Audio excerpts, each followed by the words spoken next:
Welcome back, you guys, to another episode of Dare to Daydream. I am with RJ Schmelter today, and I've done this the past, think, past couple of episodes where I kind of tell the backstory with some guests, and this one is no different. RJ and we go all the way back to about a month ago.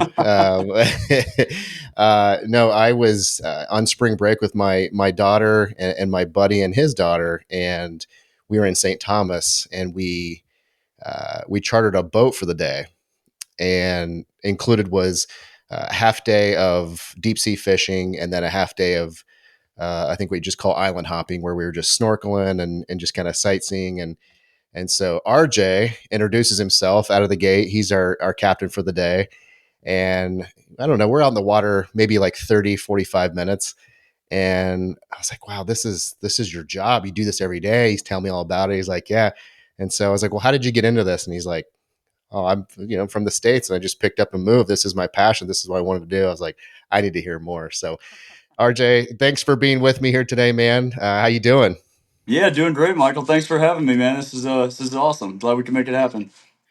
So you're a man of a busy schedule. A lot of times I know last minute charters, and it can range from snorkeling to deep sea fishing. So I'm gonna usually I save this for last, but I'm gonna put RJ's Instagram at the in the show notes. And if you guys want to see some really beautiful Awesome, man. pictures of the islands and what he does every day, um, but yeah, let's just kind of roll into it, RJ, with kind of the things you were sharing with me on the boat that day. I want to unpack a little more. So tell me about, like, what was the moment? So you're from Georgia. You and your wife are from Georgia, and what was the moment? You and your wife kind of looked at each other, and you're like, "Let's do this. Let's move to St. Thomas." Was it a childhood dream for one of you, or both of you, or what all? How did you get here? It was really kind of funny how it all happened. We both I was born and raised in Savannah. Moved off to Athens and went to University of Georgia for undergrad, and then I actually went to Eastern Virginia Medical School for graduate school, and got my master's in surgical assisting, and I did orthopedic surgery for 11 years, and just spent a ton of time in the Caribbean, and just that was kind of what my wife and I like to do. We spent a bunch of time in the Bahamas, and I've always owned boats and ran boats, and just kind of we take our boat to the Bahama a bunch, and then we were kind of figured out an easier way to get down there. So I got my pilot's license as well, and then we'd fly to the Bahamas a bunch, and we always just kind of said, like, we got to end up somewhere down here. Just didn't really know how to make it happen with my job in the medical field, and then my wife, she is in medicine as well. She does ultrasound. So we were kind of looking into the Bahamas as where our kind of our passionate place to be was. We got married down there, and would just go a ton. And we're like, how can we make this work? And just the infrastructure didn't really work. Job opportunities were pretty slim, like for my wife and for myself. I didn't know what I was going to do. Um, so we just kind of mulled it over, and we just would vacation, and then we got to know Brooke and Forrest, the owner of Drift Charters down here in St. Thomas, and through mutual friends. And then it turns find out that Brooke does the same job as my wife does. So we came down here, and got to know them some more, and stayed with them a couple times. And my wife kind of told Brooke, like, casually mentioned, "Hey, if you guys ever need another sonographer, like, let us know." And we were kind of joking. And then we came down a couple more times, and we were sitting on the roof one night of the place we were staying, and it was just her and I, and sitting there, and we're like, "What are we doing? Like, why are we not here?" And we know this is what we want to do. There's nothing really holding us back, and so we said, "Screw it, let's do it." And reached back out to Brooke, and Becky's like, "Hey, if you guys ever get a job opportunity or an opening, let me know." And I kind of reached out to Forrest a little bit, and was like, "Hey, man, this is what we're thinking." He's like, "Well, if you want a captain's job, I mean, I've had my captain's license for almost 15 years." He's like, "I know you've run big boats and fished all your life. If you ever need a job, let me know." And so I was like, "Man, I think we're gonna try and do it." And sure enough, like 2 months later, Becky calls or Brooke calls Becky up and said, "Hey, the other sonographer on the island's leaving. There's going to be an opportunity if in like 2 or 3 months if you want to come." And we're like, "Let's go." So Wow, that was pretty awesome. that was all you needed to hear. All the That's stars kind it. of aligned, and yeah, yeah. It was just kind of a perfect situation that just kind of everything lined up. And so I called Forrest. I said, "Hey, man, you got yourself a new captain. And we're moving down." That's really, really cool. So RJ, you had then obviously you have to know what you're doing uh, to navigate being a captain at that level in the open waters of the Caribbean. So you had a pretty good history though, right? Like how far back up to when you were a kid fishing in open water like that, or like what kind was there a lot of training involved when you signed up for the Yeah, captain kind gig? of exactly. It just goes back to I've been running boats and fishing with my dad since I was could barely walk. So I kind of had the experience through that, and then throughout me growing up, I bought my first boat when I was in high school, and because my dad told me that I couldn't take his out anymore by myself, so it's like all right, that's fine. So I bought my own, and then had multiple boats, and then just kind of would always just fish for fun. And I've been going offshore like that. In Savannah, it's a much further run. So we'd have to run to catch the same caliber fish that we're catching here. We'd have to run,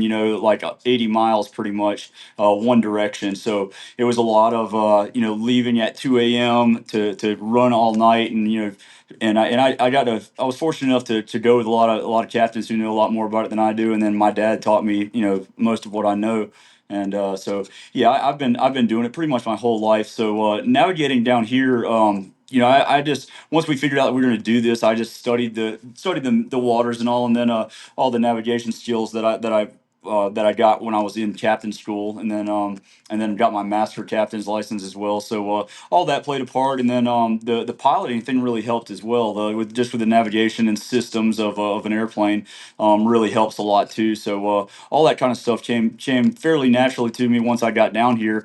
And with St. Thomas being the volcanic islands and all, it's pretty deep everywhere. So and then coming down here with fishing with Forrest and all, he basically showed me, and hey man, don't run into these six rocks, then you're pretty good. So and with the technology now with the GPSs and all, it's pretty straightforward. Obviously, we still got to be very careful, and I learn more every day that I'm on the water. But overall, it was a pretty easy transition for me.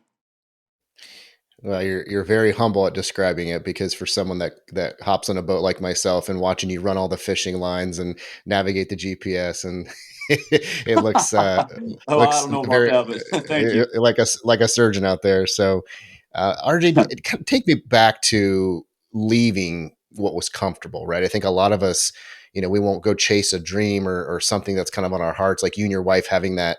I believe you said it like on a rooftop or on a deck, discussion like Yeah. you just had where all the stars were aligned and this aha moment, like this is for us. But was there that part of you that went back home and I know eventually your wife got a job offer that was, similar, if not exactly what she was doing, but be it her jumping ship to something completely new and you for completely leaving a career that was comfortable. What could you tell people who are maybe, thinking of that and going, yeah, but it's this comfortable, this warm water, maybe so to speak, Yeah, that no, I'm in right now. It sounds so scary. Like, how did you? Take me through that? it was just it's really, we went back and forth a lot. We're like, oh my god, are we actually really going to do this?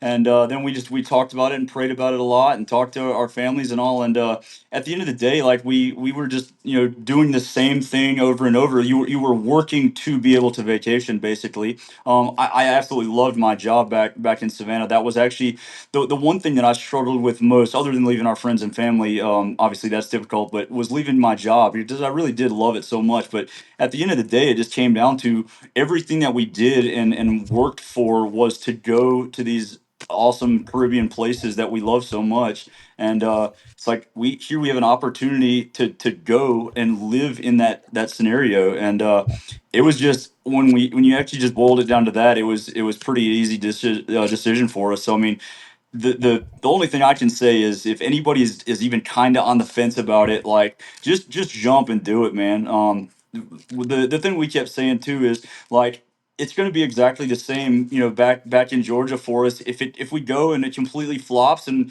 we're down there for 3 months, like we can come back and do the same thing that we're doing now. Like why not give it a shot and just go live the life that we think we want to live. And fortunately for us, it turned out to be everything we wanted it to be and more. I don't ever see moving back to Savannah. Just living the dream down here. Literally, it's pretty awesome. Is that right? So this isn't something you're like, well, in a few years we'll move back. This is something you feel like it's as of now, it's going to be for a while, if not forever, huh? 100%, yeah. And then Yeah. we talked about, now that we've done this and made this jump, we talked about if we did ever move, maybe we'll just get a wild hair and say, hey, we want to go live out west somewhere or go to Europe or I don't know anything, and just so hey, let's do that for 10 years and see how it goes, and just it once you do it the first time and kind of made that jump and got over here, it's just like it would be super easy to do it again. But we're just like just loving life down here right now, and just couldn't imagine being anywhere else. Sure.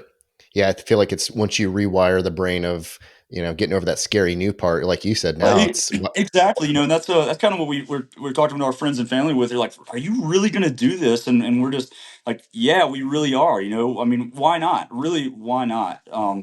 Just go and just give it a shot, man. Just this is like you always hear these stories of people and going and doing like stuff like this, and we're like, let's be one of those stories. Let's go. oh, that's cool. Let's be one of those stories. I'm gonna have to steal that from you. Um, no, I love that. It's kind of that saying is you're going to look really crazy until you pull it off, right? When you're down there and quote unquote literally living the dream, then everybody goes, oh, good for them. Yeah, it worked out. Of Yeah, course it did. And you're like, well, no, yeah, exactly. It's kind of funny, we tell all of our friends that we're doing this, and they're like, "Oh, you're not really going to do it," and then we're like, "Yeah, we really actually are," and then everybody's like, when it just starts getting closer and closer, then we start renting our house and we move out and we start packing all our stuff up. We start shipping stuff down here. Then everybody's like, "Oh crap, they actually are going to do it." Then everybody like kind of you hear people like, "Oh, y'all gonna be down there for like a month or two," and then 6 months or whatever, and then we keep just marching through all those time frames that people said we'd be back, and it's just people kind of now realize like, hey, we're gonna come visit you, by the way. Like it seems like you guys actually are down there, so yeah, that's great. So RJ, the so St. Thomas is it's obviously a U.S. Virgin Island, U.S. territory. Not sure anybody completely understands exactly what that means, but I uh, don't think I do either. So okay, good. But with that said, and what there were still probably some culture shocks, or just what was the first few weeks like there? I guess what were some of the biggest adjustments you had to make when you were officially calling that home? yeah, it was we got really really lucky with I can't thank Brook and Forest enough for what they did for us, because we had come down probably 8 or 10 times before we finally made the jump, and not only did any question that I had on anything, I already had a friend down here that I could call and ask, and on top of that, through them as a couple, we met a ton of their friends and then made our own friends, and I really, I've been in a lot of situations like that, and we're just kind of, both my wife and I are pretty outgoing, and being in the Bahamas so much, and I just like meeting people and reaching out and kind of making connections. So I already had a good bit of connections when we moved down here. So it's as crazy as it sounds, it was pretty seamless transition. So we landed for good on a Wednesday, and then my wife started her first day at work on Thursday, and I ran my first charter on Thursday. So Oh wow. it was very. I ran it with Forrest just so he could show me a little bit better. But we were right, right into things pretty quick. So it was but the first couple weeks, is just getting used to everything and just being like, we're actually here. That was kind of a shock. It's like this is home now. It's not. After the first week, the first week kind of felt like vacation a little bit, and like but then you get down here, and then my wife actually going to a real job every day and grocery shopping and actually kind of learning where stuff is. It's like, okay, this isn't vacation. This is life now. This is amazing, and so it was a pretty easy transition for us. We like I said, we got extremely lucky with the people that we knew down here already. Yeah, I think Oh, but that's smart. Oh, go ahead. it is, but I'm sorry, but as far as the culture stuff and all goes, it's the island is really a unique melting pot of people. There's like the traditional local West Indians, but then with the Dutch roots that it has, there's also what everybody down here just refers to them as Frenchies. So it's kind of like two local groups, and I've been fortunate enough to get to know people from locals from both sides of things, and then we like to refer ourselves as transplants. Yeah, we do live here now, but we're not locals. And everybody here has just been extremely nice and welcoming, and it's been nothing but great.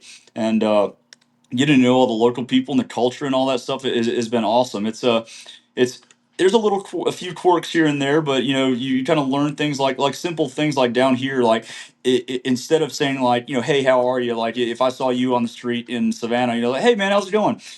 Everybody down here is pretty formal about the greetings. Is good morning, good afternoon, good evening. And if you say that right away, like it instantly just like transforms people's demeanor a lot of times, because they're like, oh, okay, they're trying to respect our culture and they actually care enough to know. So I would just little stuff like that. It's just it goes a long ways, and we try and be respectful of the island and the people, the true locals that live here, and try and get to know all that stuff. And it's really helped, I think.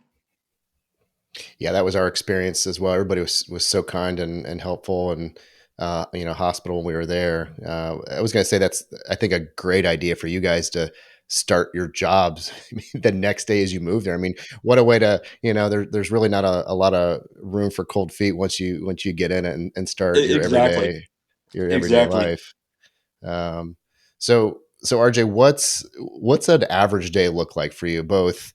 And I know this is kind of cool because, again, following you, talking to you, but also following you on Instagram, and it's sometimes I have to look closely if it's your boat. If you're, I don't know if you're working, if you're playing sometimes, which is just a really cool place to be in. But kind of take me through, like, what's an average day look like for you as from a charter standpoint, Yes. and then when you and your wife want to like just cut loose and you have your own boat, is there times you just need a break from the water? Kind of take us through like what an average day looks like. It's actually pretty cool. So my wife and I both get exactly what we need down here. She is a little bit stricter regimen than I am. She needs to wake up, to have a routine, to go to work, and then come home, and she gets that here, in the job that she has. So she's it's a little different than the job she had in Savannah, a little bit more laid back. Obviously, we're on an island, not in a city, but she gets that structure. She wakes up and does her whole morning routine, and then goes to work, and then she knows when she gets to a certain time she's done. I get what I need in it because I get to do anything and everything a little bit different every single day. I love going on new adventures, and I love meeting new people. And so a typical day for me could consist of waking up and okay, I got a full day snorkel trip today, so I'm gonna take some cool people from maybe Ohio, and show them around St. Thomas, St. John. Take them snorkeling, let them see, swim with sea turtles for the first time, especially taking kids and all. Everybody gets so excited, and it just makes me really, really fulfilled in that aspect of it. And then go eat lunch on a cool spot, or I may be fishing that day, and then we'll get up and it's the toughest part has been the weather down here. It's typically can be pretty windy, so you got to work around that a lot. But I mean, we could go out there and we could catch anything from yellowtail snapper to blue marlin. It's never the same every day. And with drift and working with Brook and Forest, they kind of, their whole ordeal is we want to let you guys plan your day the way you want it to be. So it's the guest trip. So I just kind of meet them in the morning, and kind of like I did with you guys, and say, hey, what are you guys looking to do today? And every day is a new adventure, and I love that part of my career too. So it's awesome. Yeah, Oh, and and then then there's then for there's the fun, yeah, like you yeah were the saying, the for play the fun, play part of it. Yeah, yeah, the play part of it looks exactly like my work days. So yeah. we still go into the exact same spots and do the exact same things. And if the weather is good, we'll fish. If not, we'll just play the wind and do exactly what we do for our charter guests. And that's what we do every weekend. Or any days off that we have. On Saturdays we typically will hang out with friends and go do whatever, and whatever, but it's always on the water. And then Sundays is typically just my wife and I's day, and her and I'll take our, we bought a little boat when we are down here. I had a bigger boat back home, and then but running all the boats here, just didn't really know what we wanted yet. And so we bought a little boat just so we could just be on the water. And her and I, and we'll take our dart a lot, and we'll just go to these little coves and snorkel and eat pizza at the floating pizza boat and fish and do the exact same stuff that I'm doing all week. So it's truly what we love to do. So it this the saying that when you love what you do, you're just not ever working. It's true in my case. Yeah, for those of you listening, and RJ You heard him right. The floating pizza boat. That was amazing. We He took us to that, and that was. I've been telling people back home and showing them pictures. Like, wait, it's actually just a restaurant that floats and the pizza joint. I'm like, yeah, Yeah, it's a Pizza slice of Pot, heaven. man, it's really cool spot. It's Yeah, yeah, little seats that you can get out and they serve you pizza on the water. Yeah, it's awesome. yeah, yeah. No, mixing the work and play. That day that we were there, you took us to St. John's, and we hopped out, and the girls, and we did some shopping and got back in, and then you said, "Yeah, I'll actually be back here at 5 o'clock tonight. My wife and I are coming back." I'm like, "That's a pretty good gig. You hit St. John's once for work, once for play in the same day." So, Yeah, exactly. uh, very cool. Um, RJ, one of the things I like about your story is, and people who think like you, is not living in a box of, other people's expectations as far as like what success looks like. You guys had, again, going back to the beginning, these comfortable jobs and this lifestyle, and to be able to uproot it, to try and better your lives, or to try and say, well, what would this look like? What does success look like to you now that you've kind of, removed yourself from that day-to-day sort of, corporate America, so to speak? Even it could be in the medical field or not, but just, inside the box versus like you clearly think outside the box now. What does success look like to you now? Yeah, that's one of the main reasons and the main driving factors why we moved down here. We kind of were getting caught up in that whole part of, and I'm sure Savannah's similar to any town, but it's we were members of the Savannah Yacht Club, and had some really great and awesome friends and all. But then you also get caught up in that a little bit, like you got to have a nicer car and a bigger house, and you got to have these clothes and do that, all that whole keeping up with the Joneses kind of thing, and it was definitely a lot harder on my wife, with all of the girls there, the way that everybody just kind of tries to keep up and do all that, and at the end of the day, like, we get down here and no one cares what kind of car you drive. No one cares what clothes you're wearing. Everybody's just down here. And if you make it down here to live, like, everybody's in a pretty similar mindset. And to me, success is doing exactly this. I mean, we're literally living in paradise, going out and doing this stuff every single day. And it's just been an absolute amazing experience. And it's just, people back in the States, and what we were running into too is everybody was working as hard as they could to be able to come do this on vacation. And so it doesn't matter, how much money you have or what you're doing. Like, at the end of the day, you're still vacationing in the places that we live and now get to do every day. So it's I mean, when I look at, the beautiful water and a fish or something that we catch, like, that's success to me. Mm.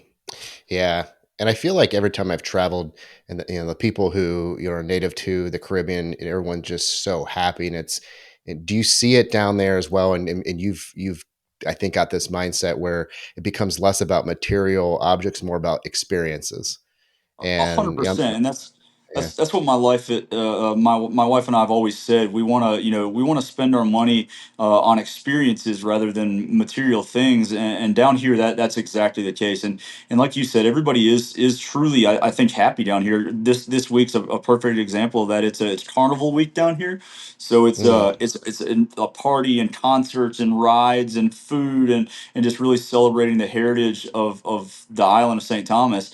And everybody is just so excited and so happy about it, and just truly loves the island that we live on. It's been amazing.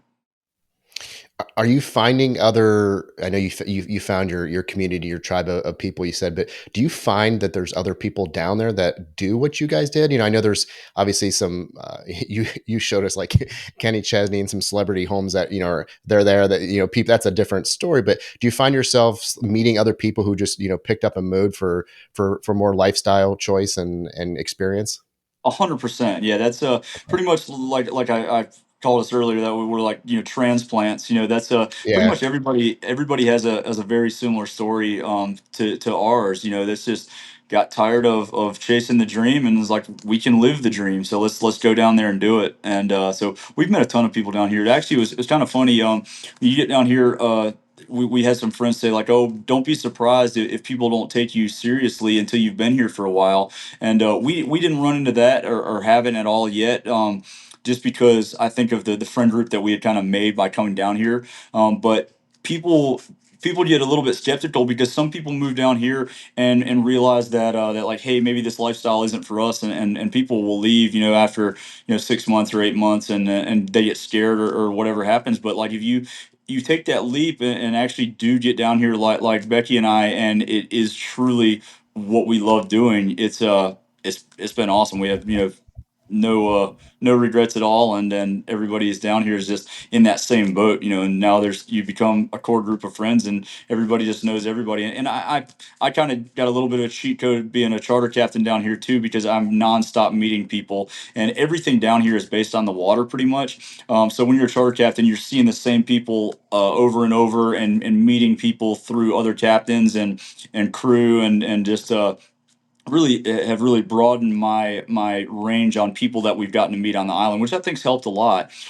If I could see where it would be a little bit more of a struggle if you just moved down here and you're going to an office every day, or like my wife going to the hospital, the medical building, and she doesn't get to meet as many people as I do. It could be a little bit harder to break through to some of these groups of friends. Like I said, we just can't thank our friends enough.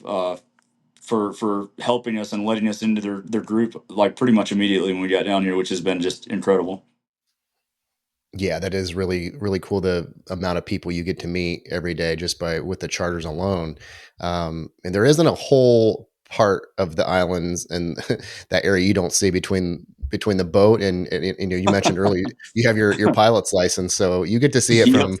from the air and sea. And is that something you guys are going to add? Did you say you guys are going to start doing tours, aerial tours as well? We're working. I'm working with a guy named Matt Stewart through a company, UFly VI. We're going to start offering doing air tours around the island as well. So we got this really nice plane. We take 10 guests and do air tours around St. Thomas and St. John, and through the BVI's as well. So that's something we're hoping to get off the ground here soon, and it's kind of coming into our off season a little bit with the charter, the boat stuff. So hoping to work on that a lot in the off season a little bit and get it rolling for next season. Gotcha. RJ, obviously, moving there and living there is everything you hoped and thought it would be. And again, some adjustments here and there. You mentioned your wife, getting her routine down with schedules. There's got to be a couple things that you miss about living in Georgia, right? I mean, you are on an island. So is there anything that's um, they say every blessing has a curse. Is there anything? And trust me, I ask you this. I open the door. We're not going to sit here and say you're complaining while you're living in the Caribbean, but is there anything that you just kind of like, this is kind of an inconvenience living here? I think I'm just still awestruck that we actually live here. That, like, nothing's really been a huge inconvenience for me. You got to get used to some stuff. Like, Amazon Prime isn't going to be here in 2 days anymore. Yeah. But kind of goes back to what you're saying is, we've just found that we don't need as much stuff down here since we moved. Other than that, I mean, I miss. I was a big hunter back home, so I miss that, and having a hunting season, be able to go ride around the country and ride dirt roads, and be out in the open spaces. I miss that some too. But my dad and I go on a hunting trip every year, so we go and hunt out west somewhere for 10 days and kind of get my fix of that. And we try and everybody talks about, oh, you'll get island fever, and you can kind of see that. It's nice to get off the island every couple months, but every time that we go, we found ourselves, after a day or two, it's like, okay, this has been cool, but I'm ready to go back home, and home being Wow. St. Thomas. So Yeah. And so uh, you guys go back home, or you guys visit the States every so often. Sounds like a couple times a year, a few times a yeah, a year. couple times a year, Go sure. back. Yeah. It Yeah. it's also it's just funny. We found that we go on vacation other places. Like, we were in Costa Rica a couple months ago with a bunch of friends from Savannah, which was incredible. And vacation is kind of getting towards the end. We were there for 3 or 4 days, and everybody starts talking, oh, I got to do this when I get back home and all. And then you kind of start getting a little bit stressed out. Then I thought about it. I was like, we're going back to St. Thomas. Like, we're just going back to vacation. It's not. And my wife and I were talking. We just started kind of laughing. It's like we're our vacation's not ending. It's just going to a different tropical location. So it's Sure. pretty Sure. pretty awesome. Gotcha. RJ, I have two final questions for you today. But before I do, What's the best way for people to find you? Be it is it your Instagram, and I can put all this in the show notes so they can find you and your adventures down there, but also, of course, to book a trip with you. What's the best way Yeah, for everyone to reach that would you? be awesome. Yeah, just Captain RJ Schmelter on Instagram, and then Drift Charters is the name of our charter company down here that I'm running for. So yeah, if you look us up online or Instagram, and that's the easiest way. Awesome. Drift charters. We'll put it all in there, you guys. I know Awesome. everybody that likes to go to St. Thomas, St. John's is, it's one of, like you said, everything kind of revolves around the water. And I've been on a couple of these throughout the Caribbean, and RJ's and his crew there. That's the top notch for sure. So I would highly recommend you guys look him up. So RJ, two final questions for you. First one is, what have you learned about yourself as you've gone through this experience?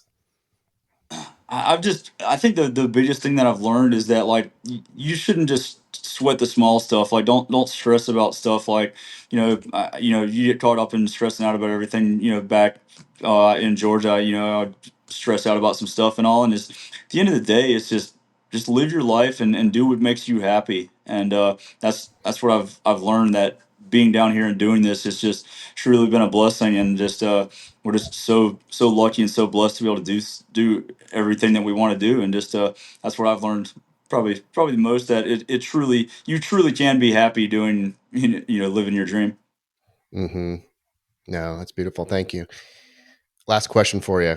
What advice would you give to someone who hears that whisper of a dream that just seems too scary to chase? I cannot emphasize enough, just do it. It is absolutely just go for it. It's so funny, man. It's just looking back at it, like the fact that we ever even questioned doing it is crazy. We should have done this 10 years ago. Just go for it. Awesome. RJ Schmelter, thank you so much for being here today. Again, we'll put everything in the show notes. You guys look him up, and whenever you travel down that way, make sure you hop on his boat. He'll show you a really good time. So, RJ, thanks for being here today. Hey, thank you. Really appreciate it, man. It's been a pleasure. All right, take care. All right, man. Thank you.